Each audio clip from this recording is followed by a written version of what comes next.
మాజీ మంత్రివర్యులు హరీష్ రావు గారు 5 సార్లు శాసనసభ్యుడిగా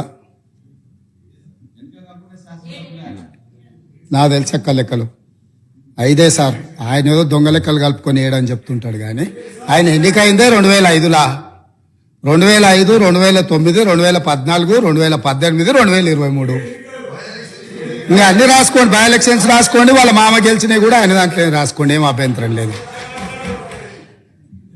వారు వివిధ హోదాలలో వారు పనిచేయడం జరిగింది. 2014 నుంచి 2018 వరకు వారే సాగునీటి పారుదల శాఖ మంత్రిగా పనిచేసిండ్రు. వారి తరువాత మాజీ ముఖ్యమంత్రి గారు చంద్రశేఖరరావు గారు సాగునీటి పారుదల శాఖ మంత్రిగా పనిచేసిండ్రు. అంటే ఈ 9.5 సంవత్సరాలు వాళ్ళ కుటుంబం తప్ప ఇతరులు ఎవ్వరు సాగునీటి పారుదల శాఖ మంత్రిగా పనిచేయలేదు.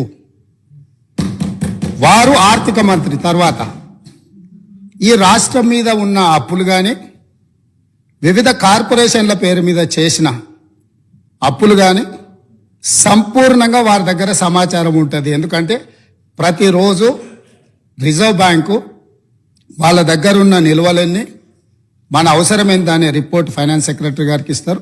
ఫైనాన్స్ సెక్రటరీ గారికి ఇచ్చినట్టే అది ఫైనాన్స్ మినిస్టర్ ఇచ్చినట్టే. ఇప్పుడు నేను వారు పదే ఎన్నికల సందర్భంలో కాళేశ్వరం ప్రాజెక్టు అంచనాలే 80,000 కోట్లు, 1,00,000 కోట్ల అవినీతి జరిగిందని ఎట్లా అంటారు? వీళ్ళు లీడర్లు కాదు, వీళ్ళు రీడర్లు, రాసిచ్చింది మాత్రమే చదువుతారని చెప్పి ప్రజల్ని మభ్యపెట్టడానికి శాయశక్తుల్లో వాళ్ళ కుటుంబం అంతా ప్రయత్నం చేసిండ్రు. సరే, మేమేం చెప్పినాం, వాళ్ళు ఏం చెప్పినారు, ప్రజలాలు అనేది పక్కన పెడితే వాస్తవాలు అనేటివి కొన్ని ఉంటాయి. ఆర్థిక శాఖ ఉన్నది. ఈరోజు ఆర్థిక శాఖకు మొన్నటి వరకు పనిచేసిన మంత్రి గారు పేజీ నెంబర్ 21 వారు చూసుకోవాలి తమరి ద్వారా, మిగతా సభ్యులు కూడా. ఇప్పుడు ప్రభుత్వం ఇచ్చిన నివేదిక ఏదైతే ఉందో పేజీ నెంబర్ 21లో ప్రభుత్వ హామీతో ఎస్పీవీల ద్వారా సేకరించబడి ప్రభుత్వమే చెల్లింపులు చేయబడతాయి అని చెప్పిన దాంట్లో మొట్టమొదటి Kaleshwaram irrigation project corporation limited sanctioned loan 97,000 కోట్ల 449 97,449 కోట్ల రూపాయలు రుణం మంజూరైంది. ఇందులో లోను విడుదలయ్యింది 79,287 కోట్ల రూపాయలు. నేనిప్పుడు తమరి ద్వారా ఆర్థిక మంత్రి గారిని సూటిగా ప్రశ్నించదలుచుకున్నా. మాజీ వాళ్ళు అనుకోవాలి, ఆ భ్రమలలోనే ఉంటే బయటకు పోతారు. అయితే ఈరోజు అధికారిక లెక్కలు ఇవి కార్పొరేషన్ ద్వారా లోన్లు చేయబడిన అప్పు 97,449 కోట్లు. ఇవి కాకుండా కాళేశ్వరం ప్రాజెక్టుకు రాష్ట్ర ప్రభుత్వం ఖర్చు పెట్టింది. వాటి వివరాలను కూడా తీసుకొని మేము ఇస్తాము. ఈరోజు వారు సభను మళ్ళీ మీ ముందు తప్పుదో పట్టిస్తున్నారు. కాబట్టి సభలో సంపూర్ణమైన సమాచారంతో అనుభవంతో ఆ సభ్యులు మాట్లాడితే మాకు ఎలాంటి అభ్యంతరం లేదు. కానీ సభ ద్వారా తెలంగాణ రాష్ట్ర ప్రజలని తప్పుదోవ పట్టించి కాళేశ్వరం అద్భుతం అని చెప్పుకునే ప్రయత్నం ఏదైతే చేస్తుండ్రో, ఈ సభ ఇచ్చిన అవకాశాన్ని దుర్వినియోగం చేయడం అనేది ఇది దుర్మార్గమైన చర్య. కాళేశ్వరం ప్రాజెక్టు పూర్తి అంచనాలు నేను ఆర్థిక శాఖకు ఆదేశాలు ఇచ్చిన.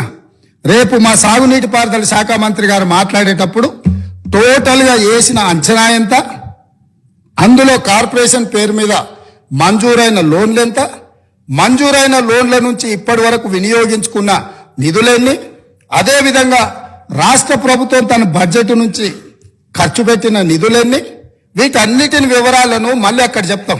కాబట్టి ఇప్పుడు నేనేం చెప్పదలుచుకున్నా అంటే, వారు మాట్లాడుతున్నది లోపభూయిష్టమైన అబద్ధము.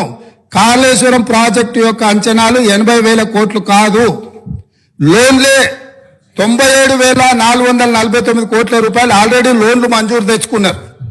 రాష్ట్ర ప్రభుత్వం ఖర్చు పెట్టింది. మొత్తానికి వీళ్ళు వేసి అంచనా లెక్కలేస్తే అది ఎక్కడికో వెళ్తుంది. అదొకటి అధ్యక్ష.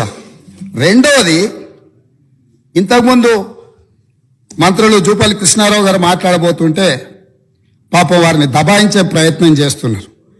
నేను రెండు విషయాలు ఇక్కడ చెప్పదలుచుకున్నా.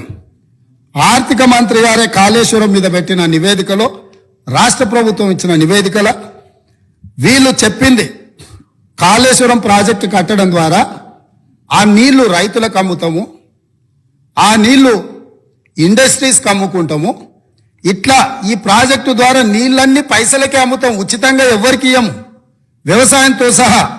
ఏం చూపించిండ్రు? ఒక్క సంవత్సరానికి ఆదాయం 5,199 కోట్ల రూపాయల ఆదాయం వస్తుంది. కాళేశ్వరం ప్రాజెక్టు కట్టి వ్యవసాయానికి నీళ్ళు అమ్ముతాం, పరిశ్రమలకు నీళ్ళు అమ్ముతాం, తాగడానికి నీళ్ళు అమ్ముతాం, మొత్తం వ్యాపారమే చేస్తాం. మా ప్రభుత్వం ఉన్నదే వ్యాపారం చేయడానికి. మా ప్రభుత్వం సేవ చేయదు, మా ప్రభుత్వం ప్రజలకు సహాయం చేయదు, వ్యాపారం చేస్తాము. ఆ వ్యాపారం ద్వారా 5,199 కోట్ల రూపాయల ఆదాయం వస్తుందని చూపించి వీళ్ళు ఈ అప్పులు చేసింది. ఈ సంతకాలు పెట్టింది ఎవరు? ఈరోజు అక్కడ కూర్చొని మాట్లాడుతున్న మాజీ ఆర్థిక మంత్రి గారు. ఇది మొదటి విషయం.